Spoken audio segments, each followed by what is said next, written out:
So mga tol, alam po ng karamihan na may paparating na laban ng angas ng Pinas Danril Casimiro ngayong buwan ng October 12 versus IBF World Champion Yoshinori Ogoni ng Japan. Ay nandun na sa Japan ang angas ng Pinas Danril Casimiro. Sa airport pa lang mga tol, ay hinarang ng mga bidya si angas ng Pinas Danril Casimiro at nabugbog sa interview.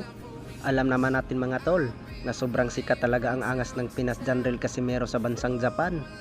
Bukod dyan mga tol, ay marami talagang mga Japanese na naghintay sa laban ng angas ng Pinas Danril Casimiro ngayong buwan ng October 12. Pati ang mga fans ni Naoya Inoue mga tol ay gustong makita ang galawan ng angas ng Pinas.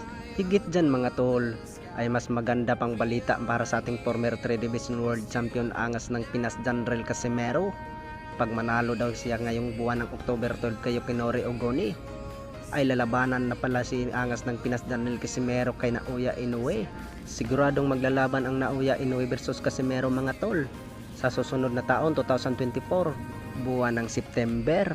Dahil ay may nakatakda pa ng laban ng The Monster ng Japan Naoya Inoue ngayong buwan ng December na makakalaban ng ating Unified Champion Marlon Tapales. Dahil po ay nakabilang na po yan sa listahan ng The Monster ng Japan Naoya Inoue kung sino ang lalabanan niya sa Super Bantam.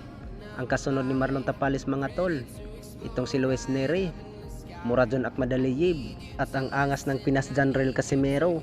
Pero hindi po natin alam mga tol, ay may subabog po na balita kanina lamang.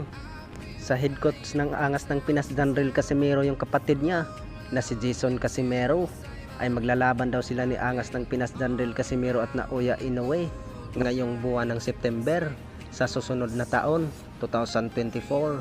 Alam naman natin mga tol, ayan ang hinihintay ng lahat, na magkalaban na ang angas ng Pinas Danril Casimiro versus Naoya Inoue. Sa kabilang banda naman mga tol, ang ating pambatong IBF Super Flyweight Jerwin Angkahas ay mapalaban kaagad sa world title fight na makakalaban niya ang kapatid ng The Monster ng Japan Naoya Inoue, itong si Takuma Inoue.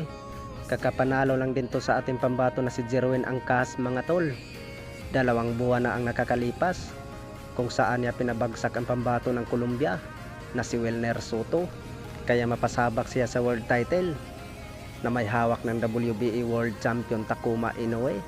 Mas maganda pa dyan mga tol pag masungkit ang panalo ni Jerwin Angkahas kay Takuma Inoue para tuloy-tuloy ang panalo sa ating pambato na si Jerwin Angkahas.